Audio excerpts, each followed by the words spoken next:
Welcome to the Geek Cabal channel. I'm Bob, I'm Jim. and you are about to watch a clip from one of our longer podcast videos since they've been running about an hour and a half, 2 hours. We splice clips out. If you like the whole thing, it'll be linked to in the description. Hopefully, you'll watch it too. It's up to you, though. And since this is YouTube, you know how it goes. If you like what you like here, like, share, subscribe, all that fun stuff. But otherwise, hope you enjoy the clip. On the science front, or as I should say, the Bill Gates acting like he's Lex Luthor front.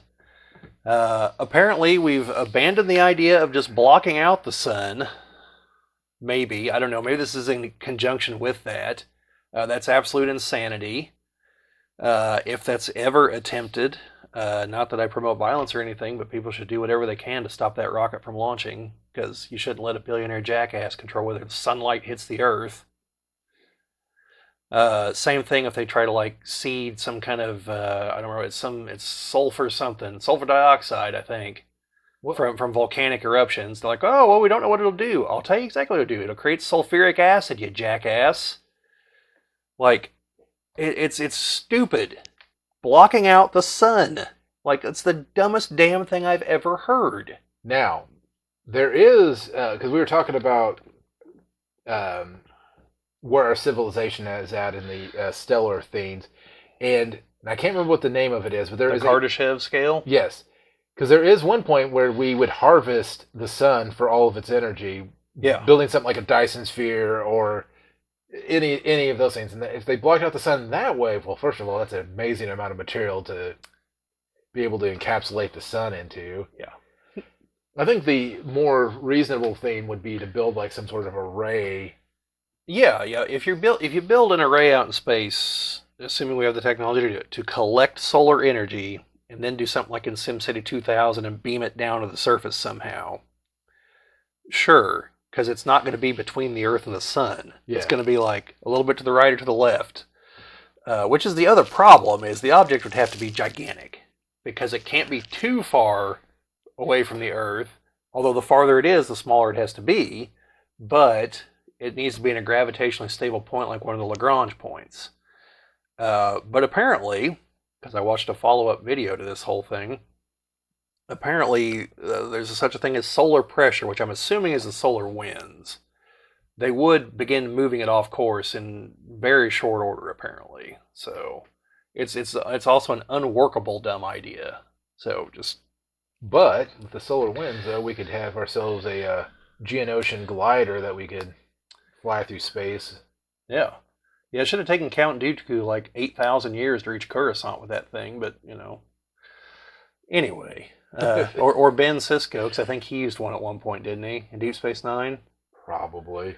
Uh, but anyway, so Bill Gates' latest diabolical scheme is it's a carbon capture idea, and like I feel like whoever came up with this idea, because it wasn't him. I feel like their head's possibly in the right place. They're just not taking it to the right logical conclusion. Okay, so trees, like all plants, absorb all kinds of carbon within their physical structure. And it's not released until they're burned or they decompose or something like that. So they are a natural carbon sink. They're actually net negative carbon. Plus they absorb carbon dioxide from the atmosphere. So, by the way, that's what the solution to all this is. If you think carbon dioxide is the problem, is to plant more trees. Like it's the solution staring everyone in the face, but no one's doing it. Similar to nuclear power. So, his plan is cut down a whole bunch of trees. That's a kind of dumb idea because they were absorbing the carbon dioxide, but presumably they'll plant new ones, I guess, and then take those trees, put them into caves underground, and then seal them so the trees don't decompose.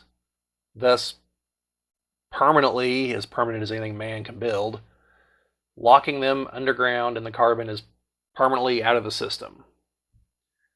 That's about as good of an idea as just having an organization like the Spaceballs to come in with a giant vacuum cleaner. Yes, the Mega Maid. And suck the atmosphere, all that stuff right out of the atmosphere. Yeah. So part of the problem is, again, you're cutting down the trees. Again, I'm assuming you're planting new ones. Okay. There's only so many caves. You can only do this on a certain scale. I don't really know that you could actually seal the caves properly. And it just seems like a dumb idea. When instead you could turn the trees into like charcoal, essentially. There's a term for it, and I don't know what it is off the top of my head. But you'll turn it into charcoal, and then you put it into the soil. To put the carbon back in the soil, this will help your plants grow, and it will keep it trapped in the soil for quite a while.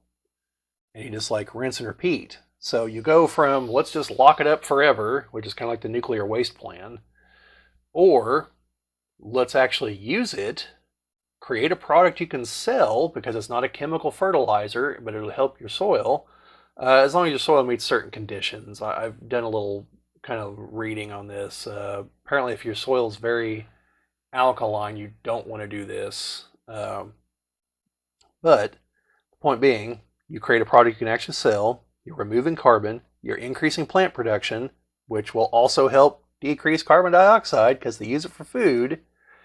So it just seems like the far better plan is to just, if you're going to cut down the trees, you basically you cook them. You're drawing out the water vapor and the sap and things like that, and what you're left with is basically charcoal, which for a large chunk of human history, like that's how they treated metal. So we know this process works because that's what people have done for thousands of years. And apparently in the Amazon, there's just this like ultra super awesome dirt there in certain places, and this is how it came about: is burning these trees. Now there they burn them, so it's the ash. Uh, but that's how you'd have to clear the Amazon, is slash and burn. Which we don't want to do that, but we know that this dirt exists down there, so that would be the far better solution, in my opinion. And I hate to completely ridicule Bill Gates because I saw this show on Netflix about him one time. It's got like 3 episodes, and he has actually put together a group who's designed a new model small nuclear reactor that shouldn't be able to melt down based on certain physics principles. And so if something like that were to ever like come about, like they were going to build one for testing, but their partner company was essentially the Chinese government, and eventually our government said, "How about no on that one, Bill?" For presumably understandable reasons. And don't know why no one here has picked up the idea. But yeah, something like that would solve a lot of problems. I've got a better idea. Take all that lumber, launch it into space, send it to Mars, and build Lincoln log cabins on Mars. Well, actually, I'm of the opinion that one of the ways to help terraform Mars would be to move biomass there to start the whole process. But you've got to do several other things first. I don't remember what the heck it was about. It was a like a prehistory talking about how microorganisms started life on Earth and all this, and um, and I can't remember if it was that they were absorbing oxygen, turning it into carbon dioxide, or absorbing carbon dioxide and turning it into oxygen. But one of the first mass extinctions was because they had done such a good job converting one to the other that they all starved to death. Oh, I was waiting for you to say that the atmosphere caught on fire. It was And oxygen. and that they were so proficient at what they were doing that the other life forms that had started pretty much had all gone extinct, and they were the ones that were probably the more hardy ones that. But after that mass extinction, what little pockets of those organisms were left came back, Yeah. and Well, that's interesting. and again, we talk about stuff that we watch, and obviously anything we watch, has to all be speculation because obviously we can't say that these are guaranteed sources. They're good talking points. Yeah, well, And I mean, we find the various science topics, we find them interesting. yeah, I just want to make sure that we're not experts. We'll get things wrong, and we definitely want you to tell us if there's something we say that's Yeah, like if there's something I'm overlooking and Bill Gates is really a super genius on this front, let me know. I'm interested because I do think he's a smart guy, But I think most of what he's done is just buying other people's ideas and using them. So Well, he's the modern day Thomas Edison. For those of you that know anything about Edison, you know what I mean. And if you don't, look it up. He was a crook.